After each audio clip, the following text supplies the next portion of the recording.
Good evening, students. I am Ms. Vandana Pai. In today's lecture of the subject Management of Industrial Studies, we will be studying the factors of industrial relations. Okay. Now, just recall what is industrial relations. Industrial relations is the relations between employer-employee and government. Okay. Whenever we consider any industry, why the relations between employer and employee, it should be always positive ones, cooperative ones, sound ones. Okay, see, whenever merely we think on this, why the relations between the employer and employee, it should be good. See, why it should be good? Yes, see, organization. Okay, organization, why it is started or why organization is founded or initiated. The motive behind the organization's initiation itself is to have to attain some of the goals, some of the aims, some of the objectives which the organization has laid down, right? Okay, so whenever we consider any industry, okay, the relationship between some of the actors, okay, it is very important. Okay, see, actors, what is actors? Okay, actors here means, okay, some of the key elements which are important from your organization's viewpoint. Okay, see, merely the industrial relations, it does have, okay, three types of actors. Okay, three actors or three key people, key personnel. Okay, not actually personnel. Okay, three key elements are very important whenever we consider industrial relations. Who are these three key elements? Okay, first one is employee, second one is employer, and third one is government. Okay, see, whenever we consider employee, okay, see, till now we have gone through the concept of employee. Okay, oftenly we do use the word employee. Okay, who is employee? Yes, employee is a person who works with you, right? Okay, employee is a person who works with you or who works into your organization or into your business. Is it? Okay. Now, why does this person works with you? Yes, he has certain individual goals. Okay, might be the satisfaction of his individual needs. Okay, to satisfy his individual need, okay, he might have approached your employment. Okay, or he might have fetched your employment opportunity, right? Okay, to satisfy his individual needs. Okay, for example, okay, see, we do know about the fundamental needs of any person, that is basic needs. What is the basic need? Okay, the basic need means food, clothing, and shelter, right? These are the three basic needs. For satisfying this individual need, he might have approached your organization, right? Further, whenever we consider whenever we consider this employee, okay, employee, who is employee? Yes, a person who has approached you or who is working with you or into your organization. Yes, okay, employee, why he has approached you, why he is approaching your organization, why he is working with you? Yes, he does has certain individual needs. To satisfy this individual need, he has approached your organization. Getting it? Okay, then now further, does this person approaches your organization only to satisfy individual needs or the fundamental needs? No. Further, he might have some of the aims. Okay, he might be having an aim to advance his career, to develop his career. Is it? Or related things. For example, he want to upgrade his standard of living, so he might be working with you. Is it? Now, whenever this person approaches your organization, okay, with the remuneration. Okay, remuneration, what is the term remuneration? See, remuneration term, it is oftenly used into the terms of human resource management, right? Remuneration means just the pay which you offer that person, this employee. Is it? the remuneration which you offer to this, or the compensation or the pay which you offer to this person, because he is working with you or he is completing his task, right? So whenever we consider this employee is a person who works with you, right? Who works into your organization. Such type of person is called as employee. Okay, a person employed for wages or salary, especially at non-executive level. Okay,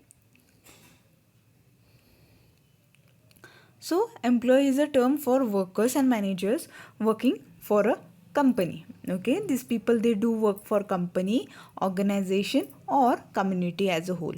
Okay, these people are the staff of the organization, right? Okay, these people they are staff of the organization. In general, any person who is hired by an employer to do a particular job in exchange for payment is an employee. But there are different kinds of employees, right?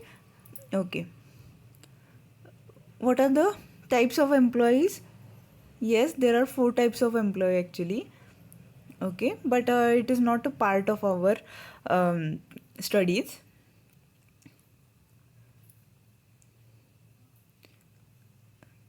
So more specifically,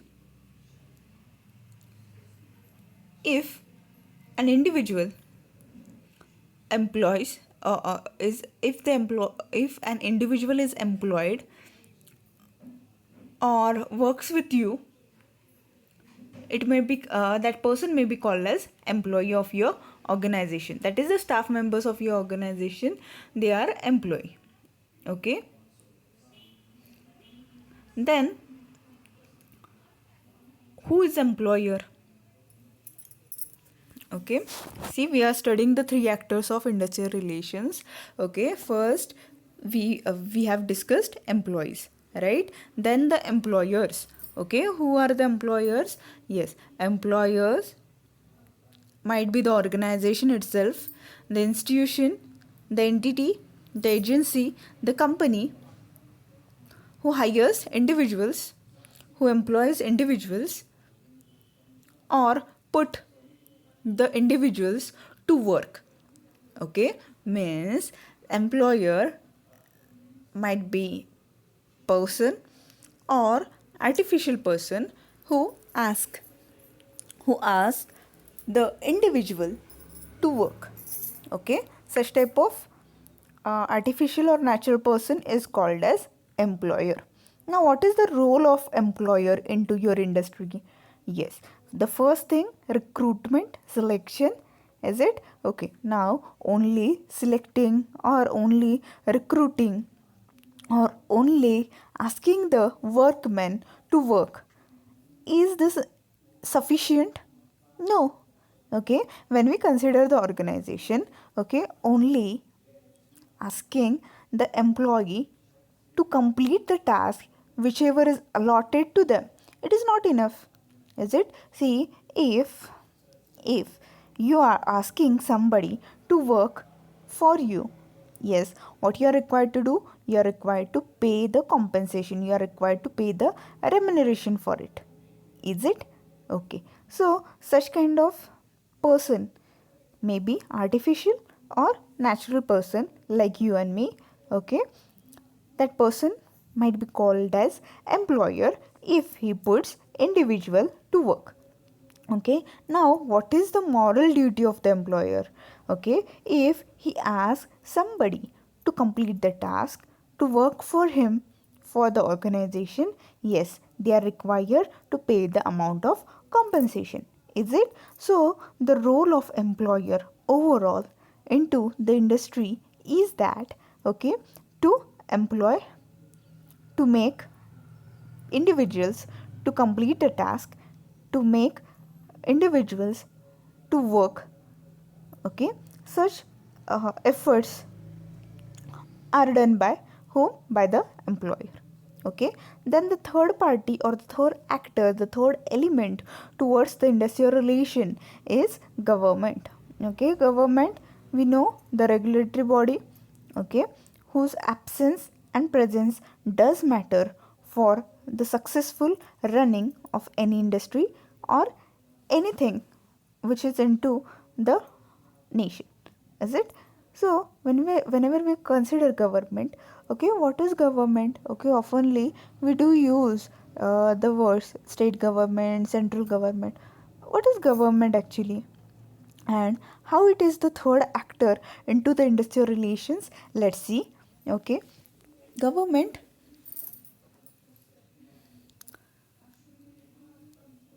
see, if we merely see the dictionary meaning of government, government means, yes, the form or system of rule by which a state, a community is governed.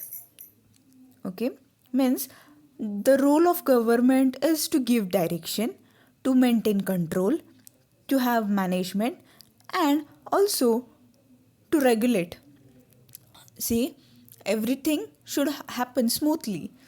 Okay, this thought is exercised by the government. Okay, so government is necessary for the existence of civilized society, right? Okay, so the direction, control, actions over the members, okay, or to have control over the members, citizens, or society itself is the role of government. So government is a regulatory or controlling body, okay, who usually directs, controls, manages, and rules the society so that, okay, the code of conduct will be maintained into the society, is it? So whenever we consider industrial relation,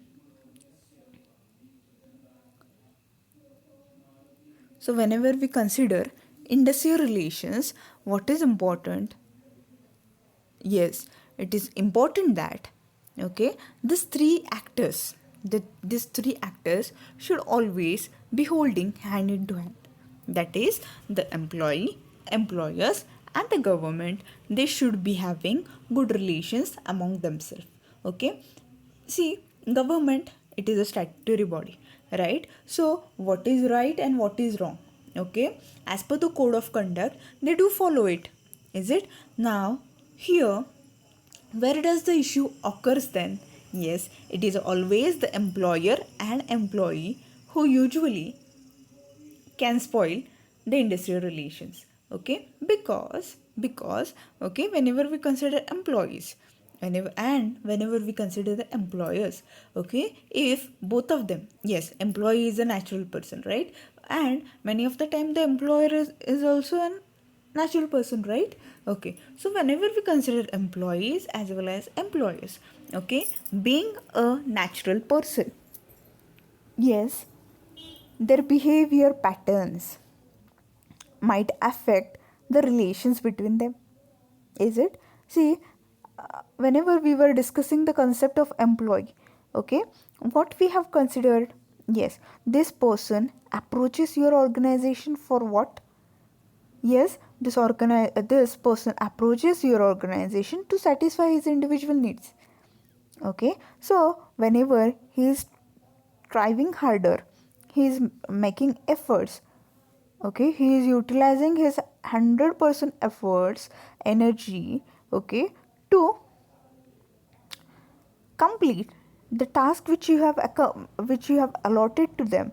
And after utilizing his 100% devotion, dedication, okay, efforts, toil, okay, after utilizing all these things, if even though you have completed the task, okay, if that person is not satisfied by the job, what will happen? Okay, if you are asking that person to complete the task within time, okay, efficiently and effectively, yes, and that person also is completing the task with due efficiency and effectiveness, okay, and what you are doing, you are not paying the remuneration which is equal to that job, you are paying less remuneration. Or second thing, if you're not respecting that person's work, You are not providing him with the quality of work life. You are not providing him with the facilities which are needed so that that person can effectively and efficiently complete the task which you have allotted to them. Okay, if you are not providing all these things, what will happen? The employee will be dissatisfied with your job. Okay, and when an employee is dissatisfied with the job, yes, it will be reflected into his task. It will be reflected into the work which he is doing, right? Okay, what will happen then? Okay, the reflections will surely affect the productivity, and if the productivity of your product or the productivity of your organization is badly affected, then surely your organization goals will not be achieved. Then yes, if your organization's goals are not achieved, then day by day your organization's progress, growth, development, it will be affected. Okay, if your organization's growth, development, profitability, all these things, they are gradually affected, then what will happen?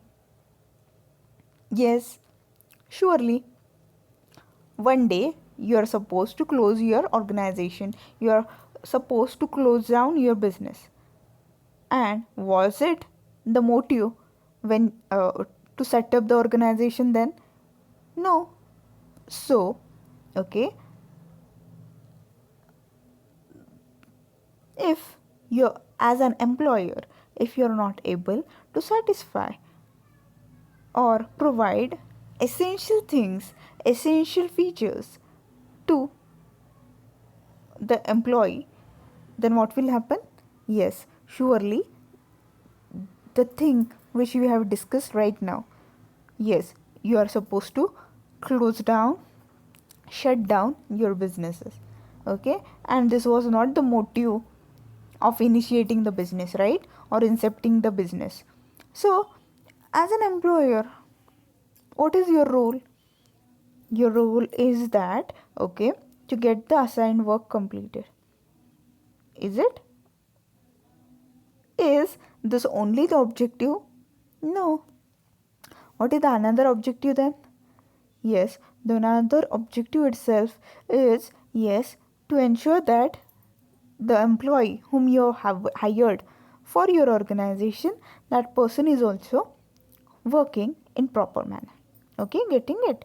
So the third party, and who is the third party? Government, the regulatory and controlling body, right? Okay, see, B being the employees and employers, okay, both of them, they are the part of the society. Okay, to control and regulate the society itself is the motive of government, right? Okay, so if whether there is harmonious working between employers and employee in the organization which is a part of society, okay, ensuring this is the role of government itself. Okay, so the three actors of industrial relations are employees, employer, government. Okay, एम्प्लॉईजला मराठीमध्ये कामगार असं म्हटलं जातं किंवा कर्मचारी असलं म्हटलं जातं. एम्प्लॉयर्स, ओके, त्या ऑर्गनायझेशनचा मालक किंवा त्या बिझनेसचा मालक. ओके, आणि गव्हर्मेंट, गव्हर्मेंट आपल्याला माहिती आहे सरकार, शासन. Okay, so these three actors, they are very important from your organization's viewpoint. Okay, getting it?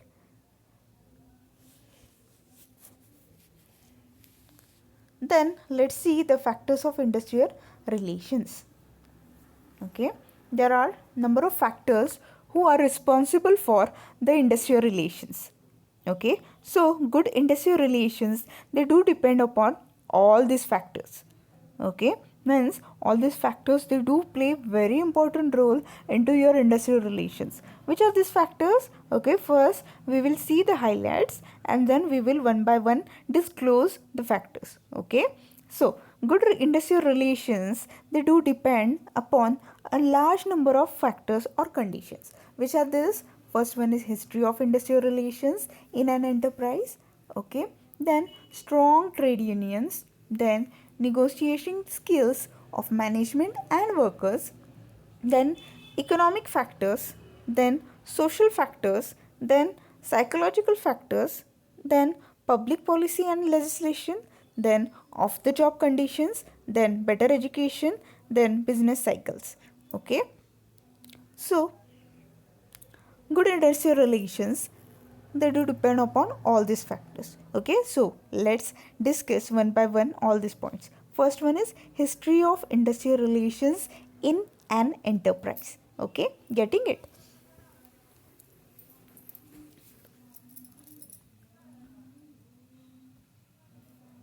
Industrial relations, yes, the relation between employee and employer into the day to day working of the organization. Is it? Okay. So let's see the factors.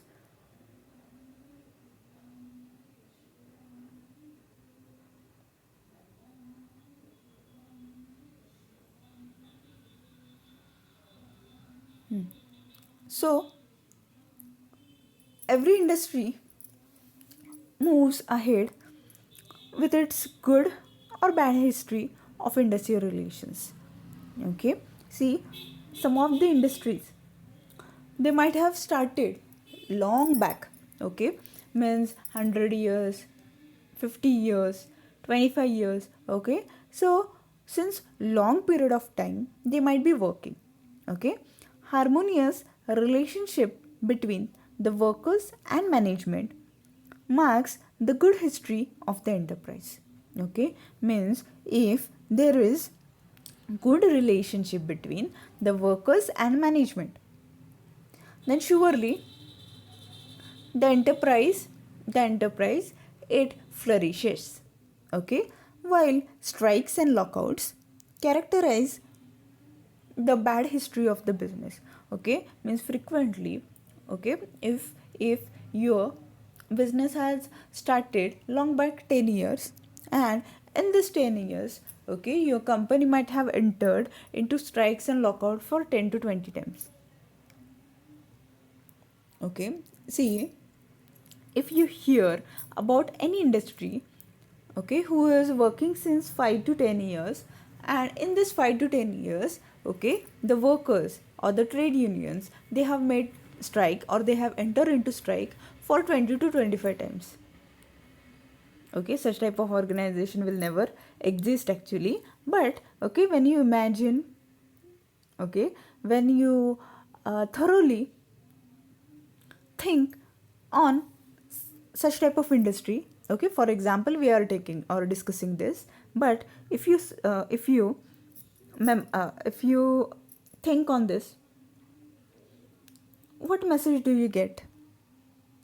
Yes, the message itself is that the company's climate or company's environment, working environment, it is not good. Is it?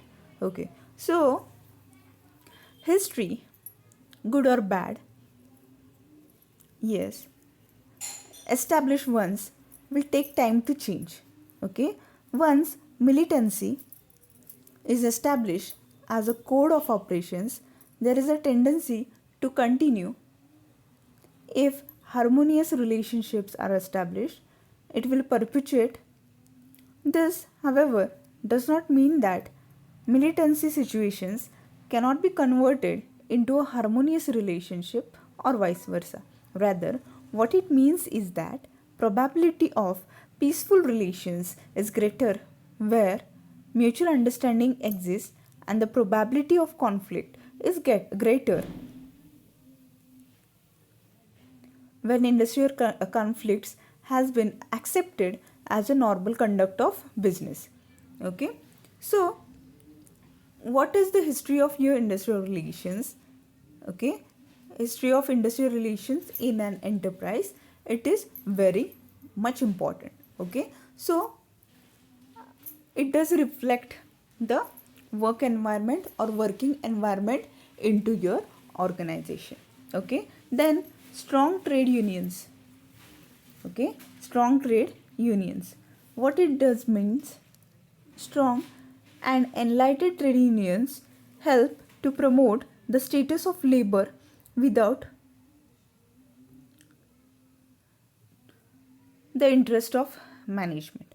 Okay, means if the trade unions which are prevailing into your organization, the trade unions which are prevailing into your organization, if they are strong, then what will happen? Yes, they will regulate, or they might help to make the job environment strong. Trade unions maintain good relations with management and avoid militancy and strike situation. Enlightened trade unions induce the workers to produce more and persuade the management to pay more. Okay, they mobilize public opinion on vital labor issues and help the government in enacting progressive labor laws. Okay, they develop right kind of leadership, avoid multiplicity of unionism and union rivalry.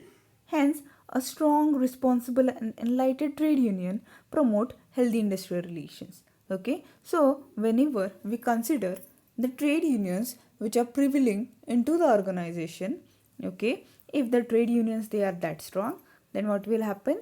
Yes, they will help the management to build certain rules which will be favoring the workers or the employees of the organization, and thus it will keep a balance which is needed for maintaining the harmonious and sound industrial relations. Okay, next thing is negotiating skills of management and workers.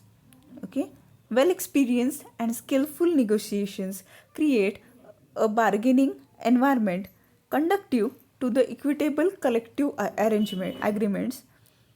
The representatives of management and workers must recognize the human element involved in collective bargaining process. Both parties must have trust and confidence in each other. They should be able to perceive a problem from the opposite angle with an open mind. A constructive and positive approach from both the parties must be present to honor the agreements in the right spirit. Okay, means, okay, whenever we consider the management and workers, okay, if both the workers as well as the management they are good at bargaining, okay, they are good at bargaining, then what will happen? Yes, if they are good at bargaining power, okay, the both the parties, if they do have trust on each other, if they do have trust on each other, they do have that much confidence on each other, yes, then what will happen? Okay, everywhere, every time, whenever they are thinking on some of the issues, okay, some of the burning issues related to the organization, both will be having the same viewpoint. Okay, they will, okay, further resolve, solute the problems which the both the parties they are facing rather than conflicting on each other, is it? Then there are certain economic factors. Okay, economic factors, see, economic satisfaction of workers is one of the important conditions for good industrial relations. Okay, reasonable wages and benefits in commensurate with other industries must be paid by the employer. Economic need is the basic survival need of the workers. See, right while we were discussing the three actors of industrial relations, at that time itself, okay, why the employee he works with you, I had explained that reason. Okay, why he works with you? Yes, what is the reason? The reason behind it itself is that, okay, he is supposed to, or he has certain fundamental needs. Okay, to satisfy those needs itself, he has approached to you. He is okay, seeking for the employment opportunity which you have offered to them. Okay, so considering this itself, that person has chosen your employment opportunity. Is it? Now, as a person, okay, if, okay, same person with same designation, or a person having the same type of designation, the person having same type of designation, if is hired into your rival company or into your competitor's company, if that person is getting more compensation, more amount of remuneration. Is it? For example, a is a person who has qualified master's degree, and B is a person who has also qualified master's degree. Okay, if A person is working with a X company and B person is working with Y company. Okay, this is the situation. Okay, for illustration itself we are taking this example. Okay, now A is working with X company and B is working with Y company, right? Okay, now whenever we consider A, okay, A is paid rupees 20,000 by X company, and B is paid rupees 30,000, okay, by the Y company. Okay, now A is given same type of work, is enjoying the same type of designation, okay, and is also working with the same efficiency, okay, with respect to B. Okay, means if we compare A with B, okay, both the person they are working at the equal grounds, okay, having the same kind of designation, having same kind of experience, having same kind of qualification, skills, capability, okay, all these things. Now, if A and B, if A and B are paid with a difference, see, if both of them, A and B, they are friends, okay, they will meet each other and they will discuss the amount of compensation and remuneration which their company does pay. Okay, now A will surely demand the organization to pay 30,000, right? Okay, now the employer, if the employer, that is X company, they should also consider the pay hike. Why? Because, okay, if you need, or if you think that A should continue working with you because that person is having experience, that person has a good skills into it, okay, due to his skills itself your organization can further flourish. Is it? If you think in this way, then what should you do? Yes, you can, okay, not gradually you can increase 10,000, but likewise sequentially, chronologically you can increase the pay scale. Is it? See, if you increase the pay scale, yes, the employee will be satisfied, right? Okay, so if the employee is satisfied, he will give further 100% devotion towards the work and the task which you have allotted to them, right? Due to this, what will happen? Yes, due to this, okay, surely your organization's goals will be achieved. Is it? Okay, so the trend of your organization's progress, it will go upward, right? Okay, so whenever we consider the factors of industrial relations, economic factors also do govern on the industrial relations. Okay, then social factors. Okay, social factors, yes, man is a social animal, we have heard this, right? Okay, so whenever we consider the social factors such as social values, social groups, and social status also influence the industrial relations. The employment relationship is not just an economic contract, but it is a joint venture involving a climate of human and social relationship wherein each party, that is the worker and management, does fulfill his needs and contributes to the needs of others. Okay, the supportive climate is essentially built around social factors. The influence of social factors gets changed with the progress of industrialization.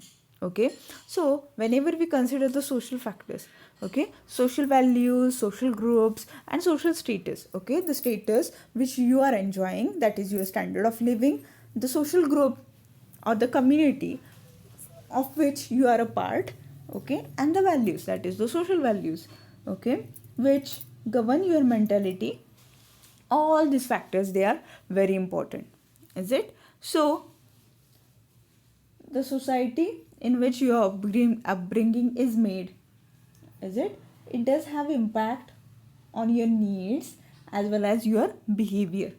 Okay, then the psychological factors means something which is related to your mentality. Okay, something which is related to your mentality, your mindset. Okay, the psychological factors such as motivation, morale are very significant determinants of industrial relations. The relationship between workers and the management would be more stable and sure if the needs and expectations of the workers are integrated with the goals of the enterprise. Okay, workers should understand that their interests get further when organization goals are achieved. Cordial and collective relations create an environment which is having power relationship where everyone will be motivated to offer their best towards the achievement and attainment of goals. Okay, so whenever we consider the psychological factors, that is the mental factors of that employee or the employer. Okay, see, both, that is employer as well as employee, both should be knowing that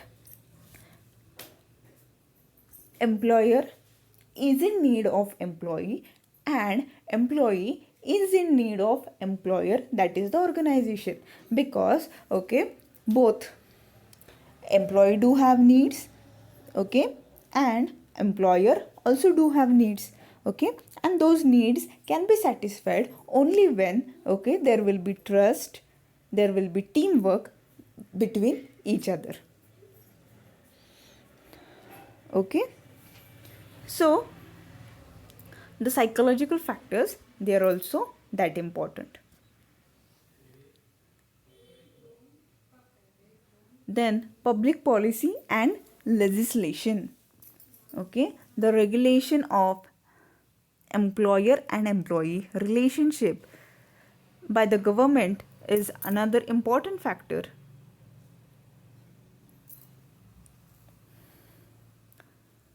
Government intervenes the relationship by enacting and enforcing labor laws.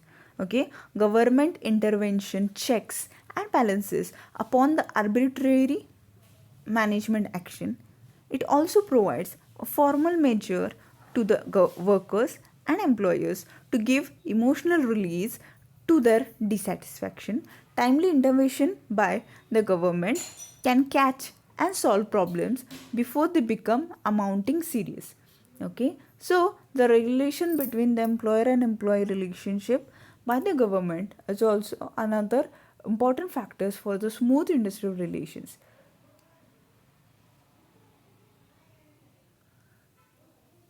So what are the policies of the government, whether they are supporting the relations or they will be affecting the relations, it is also important. Okay, then of the job conditions, living conditions of workers are also important. The industry appoints the whole person. His personal and home life is inseparable from his work life. His personal optional conditions do affect on his efficiency and productivity. So, of the job conditions of workers must be taken care of and improved to develop good industrial relations at the workplace.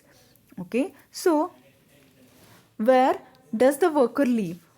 Okay, from what is his personal and home life? Okay, because carrying his personal life itself, he does approaches your organization, it can badly affect the efficiency and productivity. Okay, so of the job conditions of the workers must be taken care and improved, so that, okay, it will never affect your industrial relations. Okay, then better education. Industrial workers in Indian are generally, okay, illiterate ones. They can be easily misled by the trade union leaders who have their self-interest. Workers must be properly educated to understand the prevailing industrial environment. They must have a problem-solving approach and a capability to analyze the things in the right perspective. They must be aware of their responsibility towards the organization and the community at large. Okay, so you should be providing better educations in the sense related to industrial policy, related to your industry. Okay, you should create an awareness within the workers or employees of your organization, so that, okay, it will surely, yes, build up your industrial relations. Then the business cycles. Industrial relations are good when there is boom and prosperity all round. Okay, levels of employment go up, wages rise, and the workers are more happy in the prosperity period. But during recessions, there is decline in the wages and fall in the employment level. Such recessionary conditions mars the good industrial relations. Thus, business cycles also do influence the existence of healthy industrial relations. Okay, so to sum up the lecture itself, okay, so whenever we conclude the industrial relations, your industrial relations, they are, okay, exposed, or they can be affected by all these factors. Okay, it might be affected by the social conditions, it might be affected by the mentality of the person, it might be affected by the cultural factors, it might be affected by the, yes, if your employee is not motivated properly, then also it will be affected. Okay, if the of the job conditions, they are not positive, then also that can be affected. Okay, if your business cycles, okay, if you are not in the prosperity stage, yes, you will not be able to pay your workers properly, you will not be able to take care of your workers properly, it will also affect the industrial relations, right? Okay, so all these factors, they do contribute, or they can influence as well as they can stimulate your industrial relations. So with this, we do conclude today's lecture. Thank you.